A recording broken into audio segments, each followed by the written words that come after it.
ግጥምም አነባለሁ። ያው ዛሬ ስለ ሆነች ልጅ ብቻ ነው የተነበቡት ግጥሞችና ስለ ሆነች ልጅ ያልሆነ ግጥም አንብቤ ይወርዳሉ።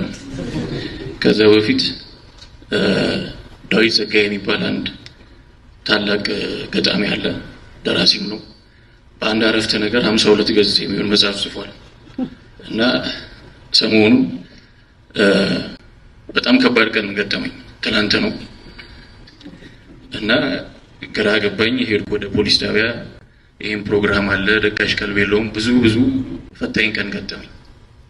ከዛ ለምን በአንድ መስመር እስኪ ግጥም ልሞክር ያን ቀን የሚገልጽ ብዬ የሆነ ነገር ሞከርኩ። በአንድ ስንኝ ግን ግጥም ይሆናል እንዴ?